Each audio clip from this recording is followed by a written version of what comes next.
Hello दोस्तों, आज हम लोग चैप्टर नंबर 2 फिजिक्स 12 का जो है फिजिक्स 12 का फर्स्ट पेपर और उसमें चैप्टर नंबर 2 वैद्युत क्षेत्र इसका अध्ययन करने आए हुए हैं। और उसके बाद या इससे पहले हम लोग जो है वैद्युत आवेश एवं कूलाम के नियम को कंप्लीट कर चुके हैं।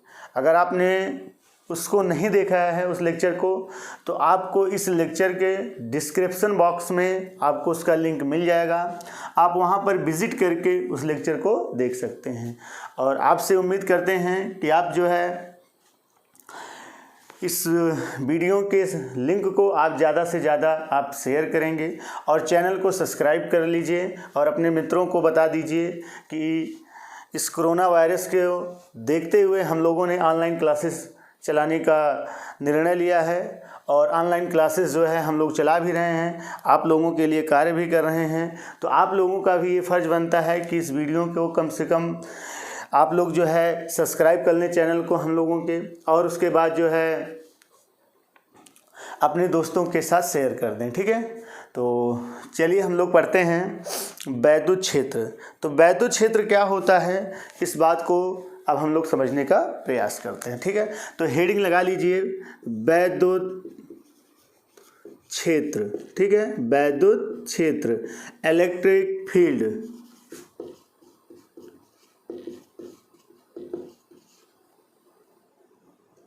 Electric field. ठीक है, वैद्युत क्षेत्र क्या होता है इस बात को हम लोग समझते हैं। ठीक है, देखिए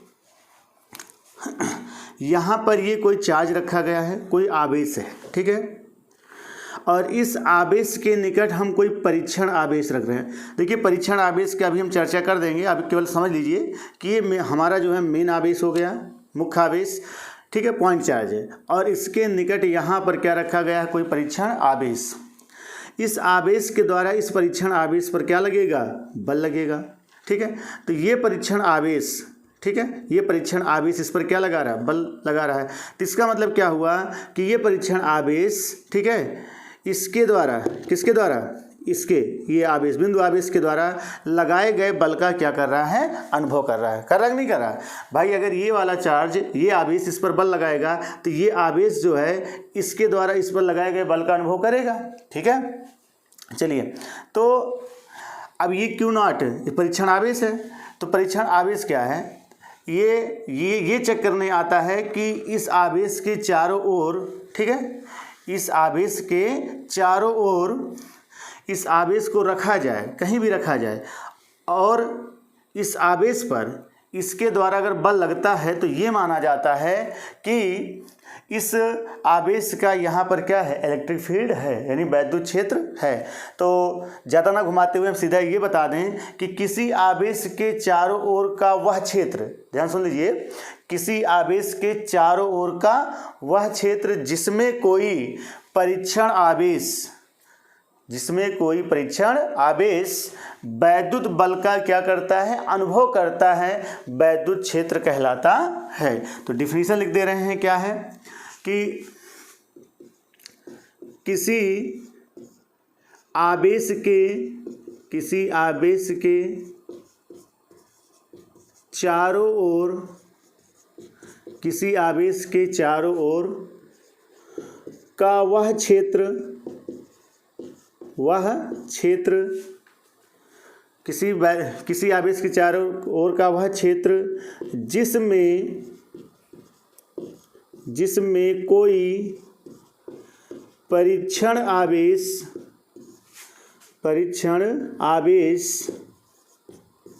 वैद्युत बल का अनुभव करता है। ठीक है, वैद्युत बल का अनुभव करता है,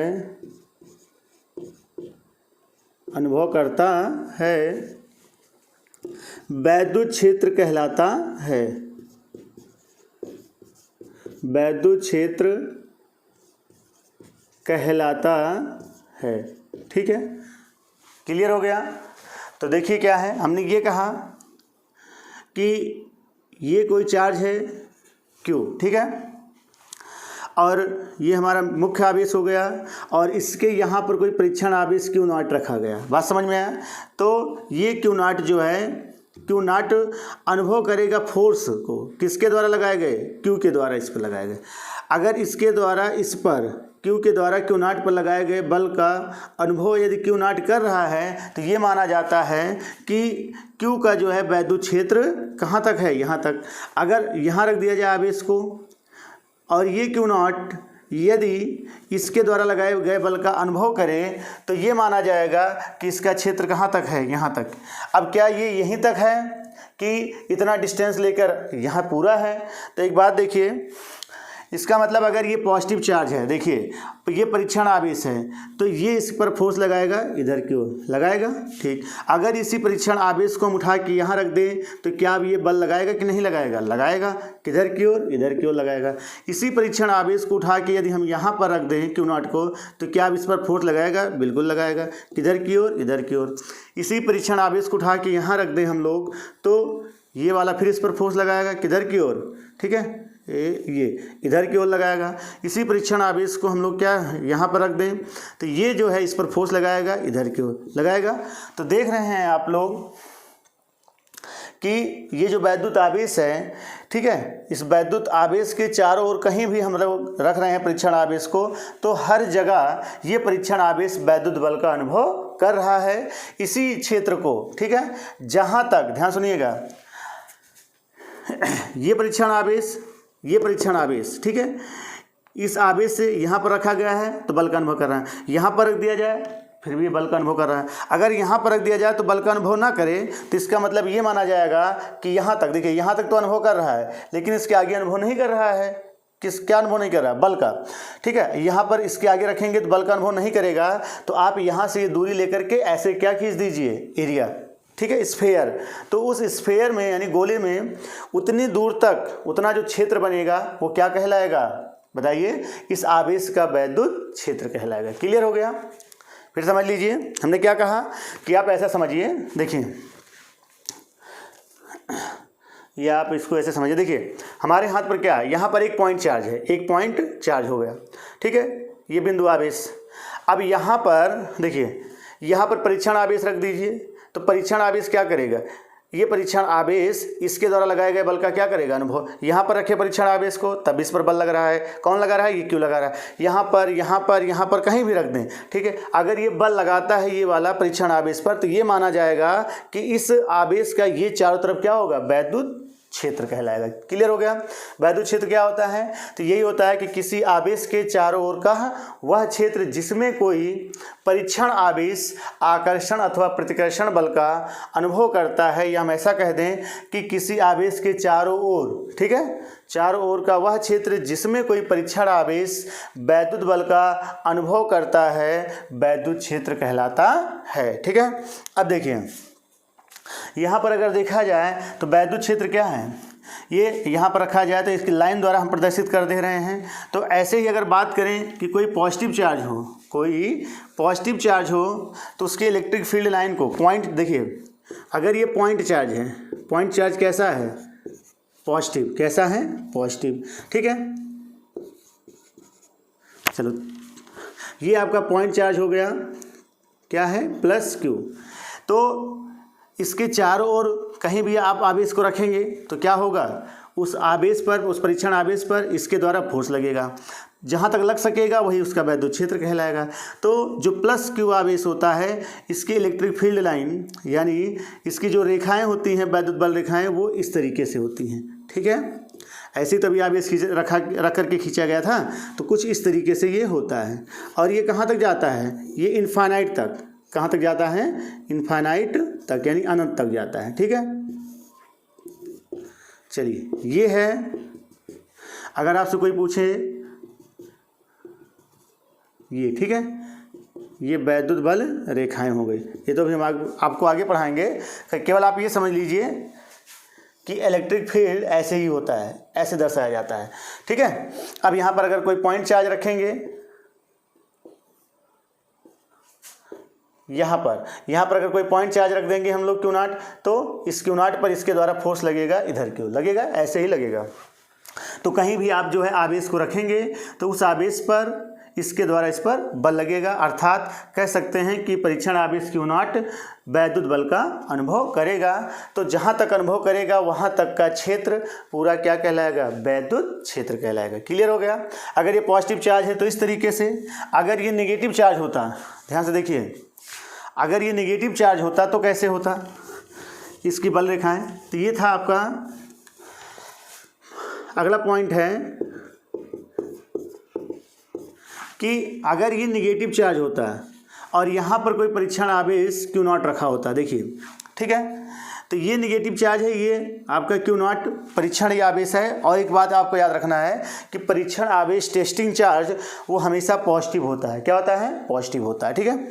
तो ये वाला इस पर फोर्स लगाता अपनी ओर, देखिए कुछ इस तरीके से ऐसे लगाता ना, इसको खींचता।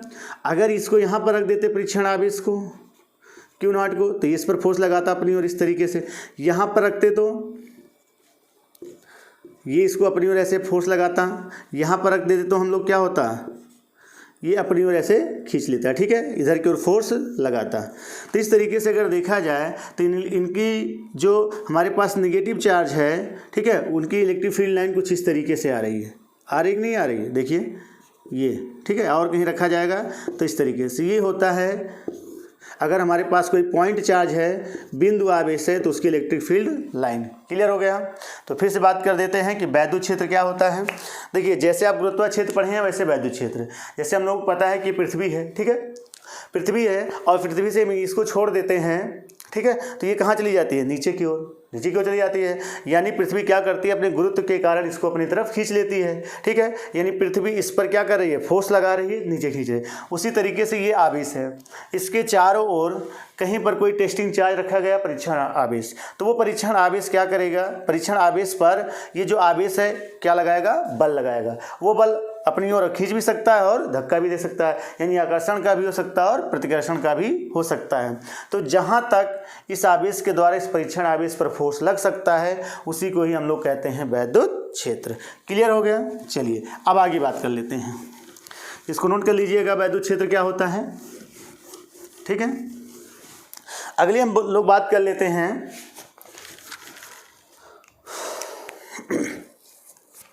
पॉइंट चार्ज की बात कर लेते हैं। जो भी हमने कहा पॉइंट चार्ज, सॉरी परीक्षण आवेश, परीक्षण आवेश, देखिए परीक्षण आवेश क्या था, यहाँ पर परीक्षण आवेश जो Q0 रखा गया था, इस पर कुछ पॉइंट है, उनको नोट कर लीजिए। जैसे पॉइंट नंबर 1, पॉइंट नंबर 1 कि इसका परिमाण बहुत ही सूक्ष्म होना चाहिए, बहुत ही कम चार्ज का होना चाहिए, माइक्रो में होना चाहिए, ठीक है। यानी जो पॉइंट चार्ज है, ठीक है, बिंदु आवेश का परिमाण बहुत ही सूक्ष्म होना चाहिए, ठीक है। आप लिख सकते हैं परीक्षण आवेश, आवेश का परिमाण बहुत ही क्या होता है, सूक्ष्म होता है, ठीक है, बहुत ही कम होता है या बहुत ही कम होता है, ऐसा लिख सकते हैं, बहुत ही कम होता है, पहला पॉइंट। दूसरा पॉइंट ये है कि जो परीक्षण आवेश है इसका जो है स्वयं का कोई वैद्युत क्षेत्र नहीं होता है। दूसरी बात अगर हम कर लें तो परीक्षण आवेश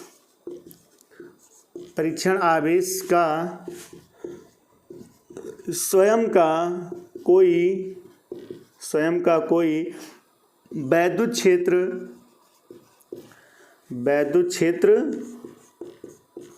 नहीं होता है, ठीक है। क्लियर हो गया। तो परीक्षण आवेश क्या होता है, परीक्षण आवेश बहुत ही सूक्ष्म, बहुत ही कम परिमाण का चार्ज होता है और उसका स्वयं का कोई वैद्युत क्षेत्र नहीं होता है, ठीक है। तो ये हो गई बातें, हम लोगों ने देख लिया वैद्युत क्षेत्र क्या होता है और उसके बाद परीक्षण आवेश देख लिया। आइए बात कर लेते हैं वैद्युत क्षेत्र की तीव्रता की, ठीक है ना। वैद्युत क्षेत्र की तीव्रता यानी इंटेंसिटी ऑफ इलेक्ट्रिक फील्ड, वैद्युत क्षेत्र की तीव्रता। तो हेडिंग लगा लीजिए,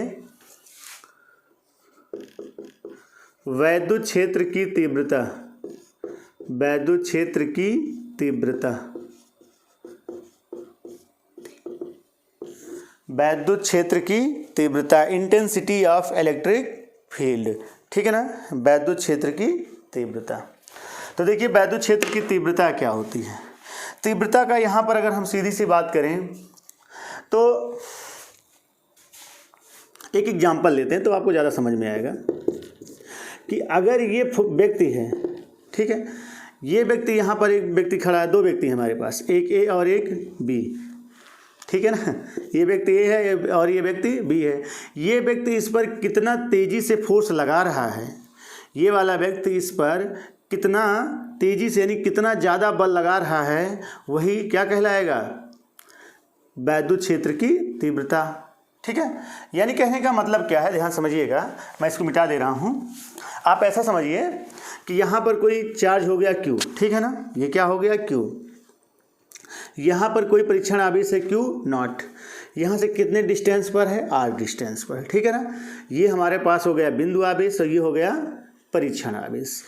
इस बिंदु आवेश के द्वारा परीक्षण आवेश पर, ध्यान सुनिएगा, इस बिंदु आवेश के द्वारा इस परीक्षण आवेश पर कितना बल लग रहा है, कितना बल लग रहा है, उसी को कैलकुलेट करना, यानी वहाँ पर, ठीक है, उसी को कैलकुलेट करेंगे तो जो मान आएगा उसी को हम कह सकते हैं वैद्युत क्षेत्र की तीव्रता। ठीक है, जैसे ये वाला जो चार्ज है इस पर यहाँ है तो कुछ भी बल लगा रहा है, समथिंग, अभी हम कैलकुलेट कर लेंगे बल कितना लगेगा। लेकिन अगर ये चार्ज यहाँ पर आ जाए तो डिस्टेंस कम हो जाएगा, तो ये वाला ज़्यादा, देखिए इस चार्ज को उठा के यहाँ रख देंगे तो क्या होगा, ये वाला इस पर ज़्यादा फोर्स लगाएगा क्योंकि नज़दीक आ गया। इसी चार्ज को उठा के यहाँ रख देंगे तो बल क्या होगा, कम लगेगा। बात समझ में है।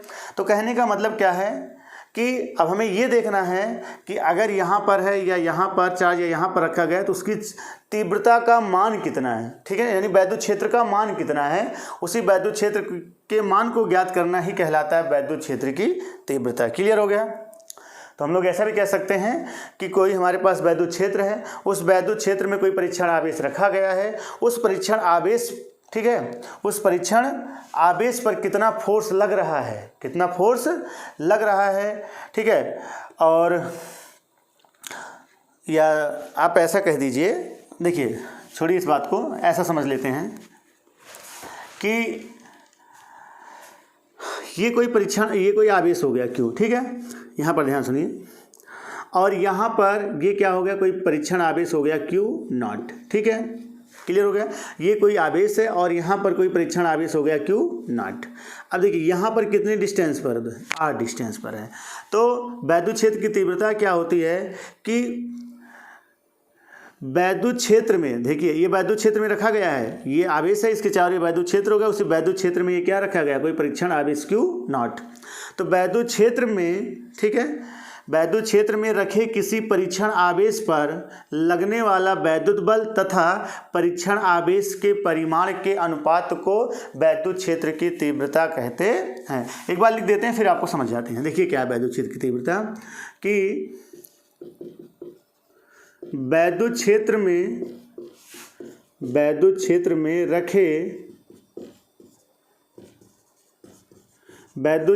रखे किसी परीक्षण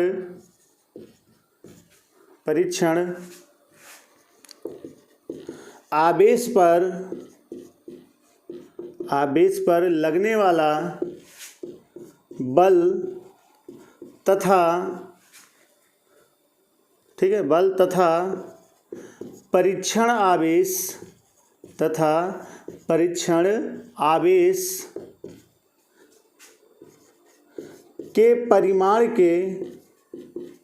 परिमाण के अनुपात को वैद्युत क्षेत्र की तीव्रता, ठीक है, कहते हैं, वैद्युत क्षेत्र की तीव्रता कहते हैं। ठीक है, तो डिफिनीशन से स्पष्ट है कि अगर मान लीजिए यहाँ पर कोई परीक्षण आवेश है Q और यहाँ पर रखा गया, यहाँ से कितने डिस्टेंस पर, R डिस्टेंस पर कोई परीक्षण आवेश Q नॉट, ठीक है, तो जो वैद्युत क्षेत्र की तीव्रता है उसको हम E से प्रदर्शित करते हैं। E बराबर होता है इस आवेश के द्वारा इस परीक्षण आवेश पर लगने वाला बल अर्थात F अपान इसी परीक्षण आवेश के परिमाण के अनुपात को ही हम लोग कहते हैं वैद्युत क्षेत्र की तीव्रता। क्लियर हो गया? फिर सुन लीजिए, हमने क्या कहा कि वैद्युत क्षेत्र में रखे किसी परीक्षण आवेश पर, ये आपका क्या है? वैद्युत आवेश है। तो इसकी जैसी बात है कि इसके चारों ओर क्या उत्पन्न होगा? वैद्युत क्षेत्र। क्लियर हो गया? चलिए मान लेते हैं आवेश है और इसके चारों ओर ये पूरा क्या हो गया? वैद्युत क्षेत्र। तो कह रहा वैद्युत क्षेत्र में रखे किसी परीक्षण आवेश पर, ठीक है, ये पूरा वैद्युत क्षेत्र हो गया। तो इसी में क्या रखा गया? यहाँ पर परीक्षण आवेश, ठीक है, पर लगने वाला बल, परीक्षण आवेश पर लगने वाला बल, ठीक है, तथा परीक्षण आवेश के परिमाण के अनुपात को वैद्युत क्षेत्र की तीव्रता कहते हैं। तो यहाँ पर ये आवेश हो गया, इसके चारों ये वैद्युत क्षेत्र, उसी में रखा गया परीक्षण आवेश, ठीक। तो इसके द्वारा इस पर लगने वाला बल मान लीजिए F, और अपान में क्या हो जाएगा? अपान में हो जाएगा परीक्षण आवेश के परिमाण का अनुपात। तो यही होता है वैद्युत क्षेत्र की तीव्रता। क्लियर हो गया? चलिए इसको नोट कर लीजिए, वैद्युत क्षेत्र की तीव्रता क्या होती है। अब उसके बाद हम लोग आगे बात कर लेते हैं इसके मात्रक और बीमा की, ठीक है। वैद्युत क्षेत्र का मात्रक एवं बीमा, हेडिंग लगा लीजिए, मात्रक एवं बीमा, ठीक है। मात्रक एवं बीमा में क्या होगा? देखिए वैसे ही स्पष्ट है। मात्रक की अगर हम बात करें तो ये बल है, तो बल का मात्रक क्या होता है? न्यूटन। क्या होता है? न्यूटन। और ये आवेश है, आवेश का मात्रक क्या होता है? कूलाम। तो इसका मात्रक होता है न्यूटन प्रति कूलाम। क्लियर हो गया? और बीमा क्या हो जाएगी? बीमा आप निकाल सकते हैं। देखिए बल है, बल की बीमा क्या होती है? ML_T-2, ठीक है, बटे अपान में क्या होगा? कूलाम की बीमा। कूलाम की बीमा क्या होती है? AT, ठीक है। तो अगर आप इसको सॉल्व करेंगे तो आ जाएगा ML, ठीक है, ये ऊपर जाएगा, एक है यहाँ पर जाएगा तो -1 हो जाएगा, तो -1 -2 -3 T⁻³ A इनवर्स, ठीक। तो यहाँ तक मुझे पता चल गया कि वैद्युत क्षेत्र की तीव्रता क्या है। बहुत ईजी सा है कि वैद्युत क्षेत्र में, फिर से बोल दे रहे हैं कि वैद्युत क्षेत्र में रखे किसी परीक्षण आवेश पर लगने वाला वैद्युत बल तथा परीक्षण आवेश के परिमाण के अनुपात को ही वैद्युत क्षेत्र की तीव्रता कहते हैं। उसका मात्रक क्या होता है? न्यूटन प्रति कूलाम। और बीमा क्या होती है? ML_T-3 A inverse. चेक कर ले रहे हैं आ रहा है कि नहीं, सब कुछ क्लियर है? ठीक, ओके, सब यहाँ तक आप नोट कर लीजिए। उसके बाद फिर आगे हम बात करने चल रहे हैं।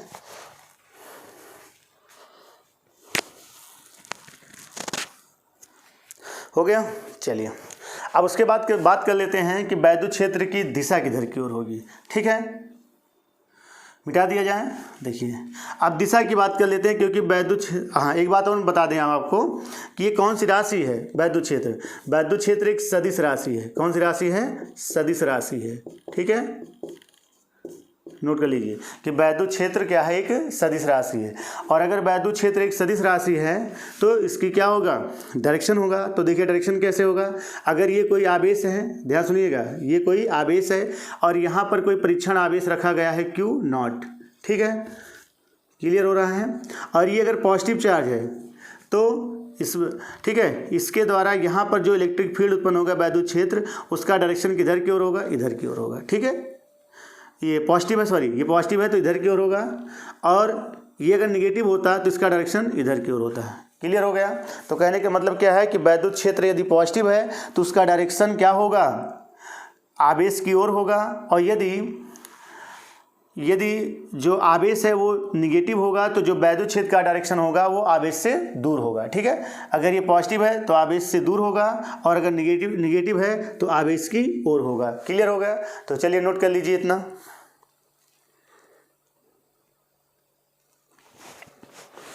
ठीक है, चलिए आगे बात कर लेते हैं।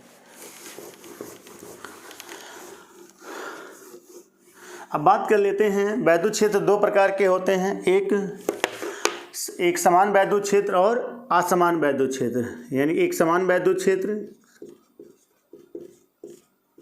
एक समान वैद्युत क्षेत्र और या एक समान वैद्युत क्षेत्र, दूसरा होता है असमान वैद्युत क्षेत्र, असमान वैद्युत क्षेत्र, ठीक है। तो चलिए आइए इस बात को समझ लेते हैं कि कब एक समान वैद्युत क्षेत्र होगा और कब असमान वैद्युत क्षेत्र होगा, ठीक है। देखिए जब हमारे पास कोई एक पॉइंट चार्ज हो, ध्यान समझिएगा केवल एक पॉइंट चार्ज हो, एक सिंगल आवेश हो, जैसे इस तरीके से, तो इसके कारण हमेशा क्या उत्पन्न होगा, एक असमान वैद्युत क्षेत्र होगा। कैसे, देखिए जैसे यहाँ पर ये पॉजिटिव है, ठीक है, तो इसके कारण यहाँ पर जो इलेक्ट्रिक फील्ड लाइन होगी कुछ इस तरीके से होगा है ना, ये इलेक्ट्रिक फील्ड लाइन हो गई इस तरीके से, ये कहाँ तक जाएगा, इनफाइनाइट तक, ठीक है। चलिए अब उसके बाद जो है, ठीक है, ये आप नोट पॉइंट में ऐसा लिख सकते हैं कि बिंदु आवेश के कारण जो वैद्युत क्षेत्र उत्पन्न होता है वो एक असमान वैद्युत क्षेत्र होता है। लेकिन अगर कहीं पर कंटिन्यूअस चार्ज है, मतलब सतत बिंदु आवेश हैं, तो उसके कारण कौन सा उत्पन्न होगा, एक समान वैद्युत क्षेत्र, ठीक है। तो नोट पॉइंट में मैं लिख दे रहा हूँ, आप ऐसा भी लिख सकते हैं कि बोल दे रहे हैं, लिख लीजिए कि बिंदु आवेश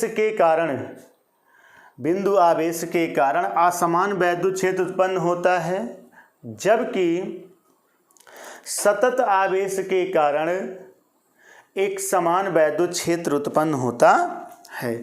और एक समान वैद्युत क्षेत्र को इस तरीके से प्रदर्शित करते हैं, ठीक है। अब एक समान वैद्युत क्षेत्र की हम बात करेंगे कहाँ पर, कैपेसिटर में, संधारित्र में बात करेंगे, ठीक है। वहाँ पर हम एक समान वैद्युत क्षेत्र की बात करेंगे। और यहाँ पर अभी तो कोई बात नहीं, यहाँ पर अभी हम लोग बात करेंगे किसकी,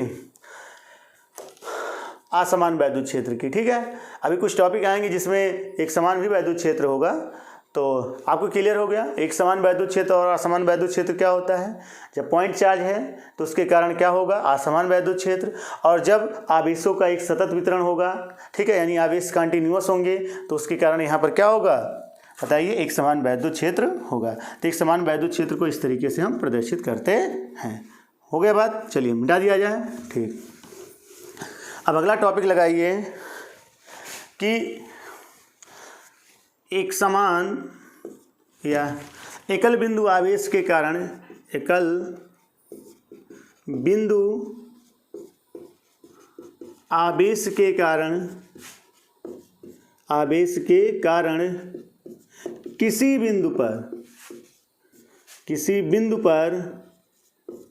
किसी बिंदु पर वैद्युत क्षेत्र की तीव्रता, ठीक है, क्लियर हो गया। हेडिंग लगा लीजिए, इंपॉर्टेंट है, पेपर में आया भी है कई बार कि एकल बिंदु आवेश के कारण किसी बिंदु पर वैद्युत क्षेत्र की तीव्रता क्या होती है, ठीक है। चलिए समझते हैं। देखिए ये मान लीजिए कि हमारे पास कोई पॉइंट चार्ज हो गया, ठीक है, Q। अब इसके कारण हमें कहीं पर भी, यहाँ पर कह दे या यहाँ पर या यहाँ पर कहीं भी कह दे, क्योंकि यही है ना एकल बिंदु आवेश, एकल बिंदु हो गया, के कारण किसी बिंदु पर कहीं पर भी वैद्युत क्षेत्र की तीव्रता हम कैसे ज्ञात करेंगे। तो चलिए हम मान लेते हैं कि ये हमारे पास हो गया पॉइंट चार्ज Q, यहाँ पर इससे कितने डिस्टेंस पर, बताइए, R डिस्टेंस पर, कितने डिस्टेंस पर, R डिस्टेंस पर कोई परीक्षण आवेश रखा गया है Q0। क्लियर हो गया। तो ये एकल बिंदु आवेश हो गया, इसके कारण यहाँ पर कोई परीक्षण आवेश रखा गया Q0, और इसी बिंदु पर वैद्युत क्षेत्र की तीव्रता कितनी होगी, इसको हम कैसे कैलकुलेट करेंगे, ठीक है। तो बहुत ईजी है, देखिए बस आपको ऐसे याद रखिए कि वैद्युत क्षेत्र की तीव्रता ज्ञात करना है तो E बराबर क्या होता है, F/Q0। अगर परिमाण के रूप में हम बात करें तो E बराबर F/Q0, यही तो होता है। तो कुछ करना थोड़ी ना है, हमें क्या करना है कि पहले बल ज्ञात कर लेना है, उसके बाद उसी परीक्षण आवेश के परिमाण से भाग दे देना है।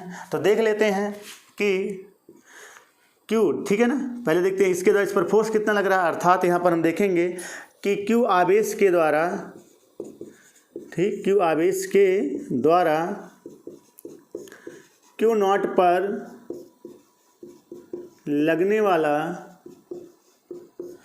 वाला वैद्युत बल, ठीक है, वो कितना होगा। देखिए एक बात हम ये भी मान ले रहे हैं कि इनके बीच की जो मीडियम है ना, जो परावैद्युतांक यहाँ भरा है, कुछ भी नहीं है, वायु है, यानी के बराबर कितना मान लीजिए 1, ठीक है। तो इसके द्वारा इस पर फोर्स लगेगा, इस आवेश के द्वारा परीक्षण आवेश Q0 पर फोर्स लगेगा, इधर की ओर लगेगा, ठीक है। तो वो कैसे कैलकुलेट करेंगे, आपको पता है कूलाम का नियम, क्योंकि जब 2 पॉइंट चार्ज हो गए तो 2 पॉइंट चार्जों के बीच फोर्स कैसे लगता है, उसके लिए आपको पता है कि F बराबर 1/4πε0 K होता है, लेकिन K का मान 1 हो जाएगा।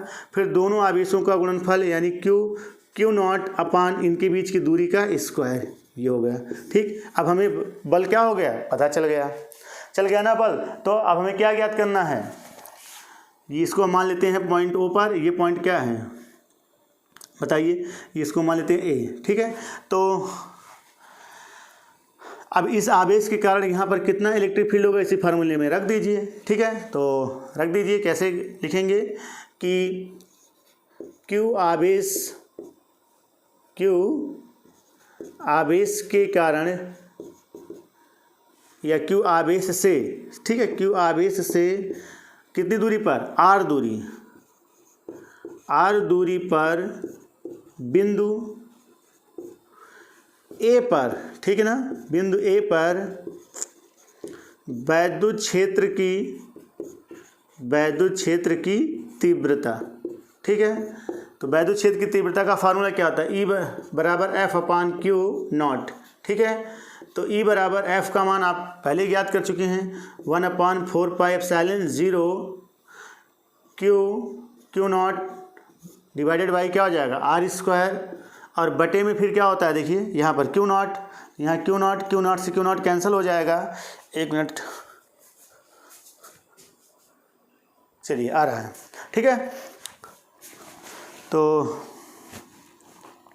यहाँ पर कितना हो जाएगा, ये कैलकुलेट कट जाएगा क्यू नॉट से क्यू नॉट, तो ई बराबर आपका आ गया 1/4 pi epsilon 0 Q upon R square. ठीक है, क्लियर हो गया, या मैं आपको यहाँ पर लिख दे रहा हूँ कि ये आवेश है, इस आवेश से आर दूरी पर कोई परीक्षण आवेश रखा गया है क्यू नॉट। ठीक है, जहाँ पर भी आपको ज्ञात करना होगा आर डिस्टेंस पर या कहीं पर भी, वहीं पर आप परीक्षण आवेश को रख देंगे और उसके बाद जो है ये फार्मूला लगा करके कैलकुलेट कर लेंगे। तो हमारे पास क्यू आवेश से आर दूरी पर जो परीक्षण आवेश क्यू नॉट रखा गया है उस पर ई का मान कितना आ गया, ई बराबर आ गया 1/4 pi epsilon 0 Q upon R square. ठीक है, इसको नोट कर लीजिए, यहाँ तक हो गया। ठीक है, अब बात कर लेते हैं इसका डायरेक्शन किधर की ओर होगा। अच्छा, मात्रा क्या होता है, न्यूटन प्रति कूलाम, N/C, न्यूटन प्रति कूलाम। क्लियर हो गया, न्यूटन प्रति कूलाम। अच्छा, अब आगे बात कर लेते हैं इसका डायरेक्शन किधर की ओर होगा। देखिए, ये पॉजिटिव चार्ज है तो इसका डायरेक्शन इधर की ओर होगा, यदि ये निगेटिव चार्ज है तो इसका डायरेक्शन इधर की ओर होगा। क्लियर हो गया। ठीक है, कहने का मतलब यह है कि जिस दिशा में बल लगेगा उसी की दिशा में होगा आपका वैद्युत क्षेत्र की दिशा। ठीक है, जिस दिशा में फोर्स का डायरेक्शन होगा उसी डायरेक्शन में होगा इलेक्ट्रिक फील्ड का डायरेक्शन।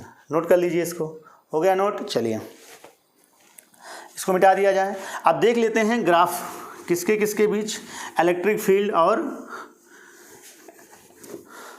देखिए ग्राफ देख लेते हैं ई और आर के बीच, इलेक्ट्रिक फील्ड और दूरी के बीच में कैसा संबंध है। देखिए हमें फार्मूला मिला ई बराबर 1/4 pi epsilon 0 Q upon R square.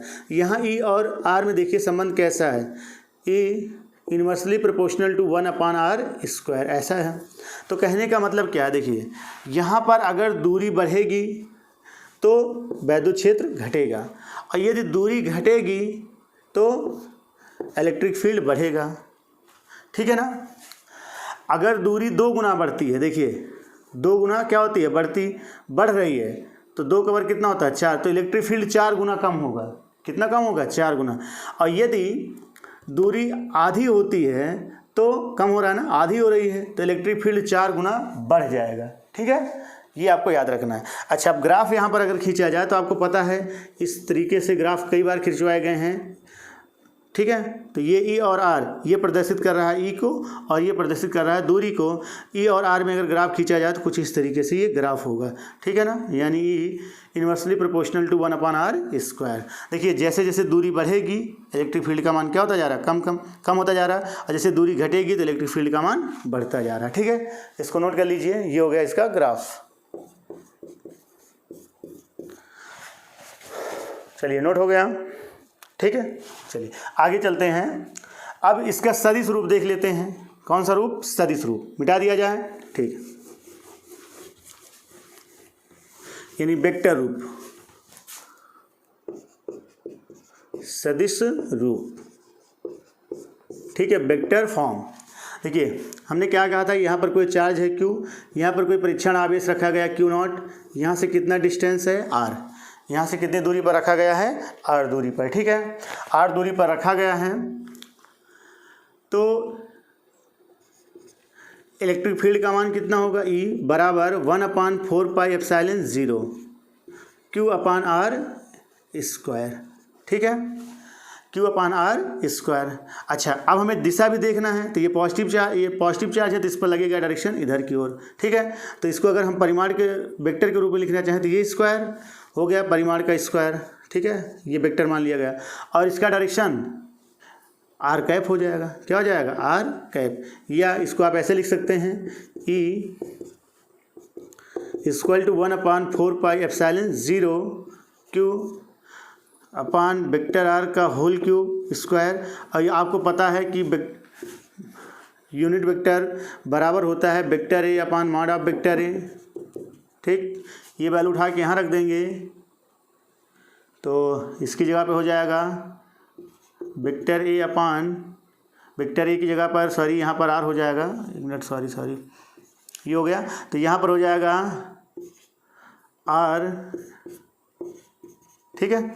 उठा के वैल्यू यहाँ पर रख देंगे तो E बराबर कितना आ जाएगा 1/4πε0 Q divided by vector R के परिमाण का होल क्यूब और ये R, ये इस तरीके से, ठीक है।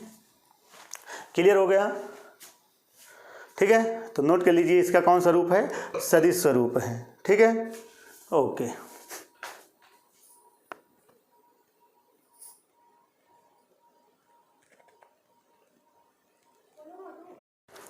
ठीक है, तो आप लोगों ने यहाँ तक देख लिया सदिश स्वरूप। अच्छा अब हमें ये देखना है कि इलेक्ट्रिक फील्ड का मान कहाँ पर जीरो होता है, ठीक है, और कहाँ पर क्या होता है मैक्सिमम होता है।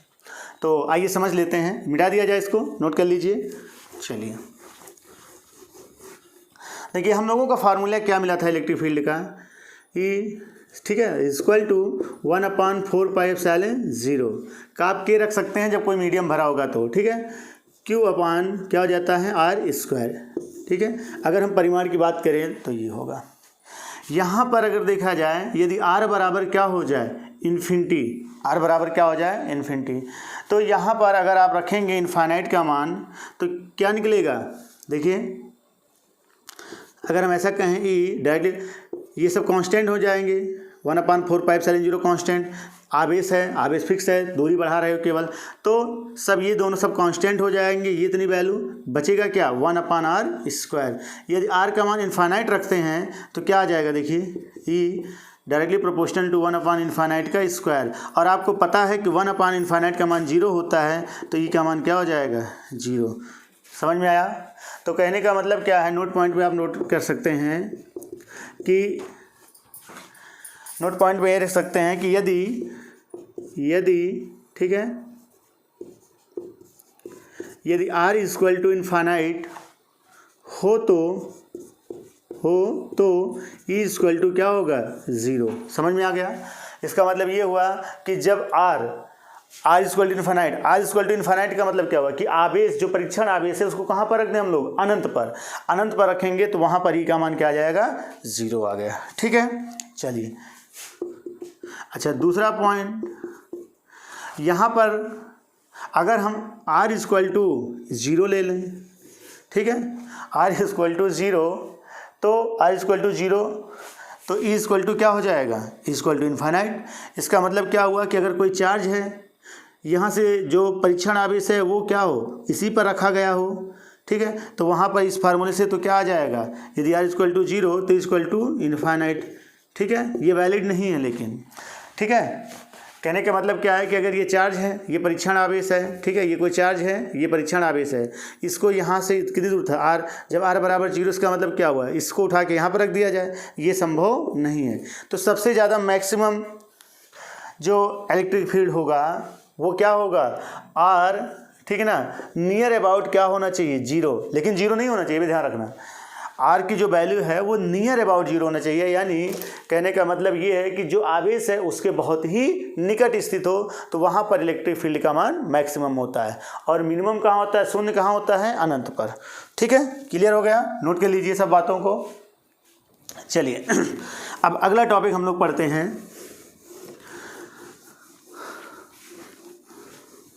ठीक है, देखिए अभी तक चलिए लेक्चर लंबा हो रहा है इसलिए इसको यहीं पर समाप्त करते हैं। अब सेकेंड लेक्चर में हम लोग पढ़ेंगे, ठीक है, जो भी पढ़ना है सेकेंड लेक्चर में हम लोग पढ़ेंगे, बता दे रहे हैं आपको क्या क्या पढ़ना है। यहाँ पर हम लोगों ने पढ़ा है कि एक बिंदु आवेश के कारण, एकल बिंदु आवेश के कारण किसी बिंदु पर वैद्युत क्षेत्र की तीव्रता। अगले वाले जो है लेक्चर में पढ़ना है कि बहुत सारे आवेश हों तो उनके कारण किसी एक बिंदु पर वैद्युत क्षेत्र की तीव्रता क्या होगी, जिसे हम लोग कहते हैं अध्यारोपण का सिद्धांत। तो ये जो है लेक्चर, यानी कि ये टॉपिक हम नेक्स्ट लेक्चर में पढ़ेंगे, वो लेक्चर नंबर 2 होगा। तो आज का लेक्चर यहीं पर समाप्त किया जाता है। धन्यवाद।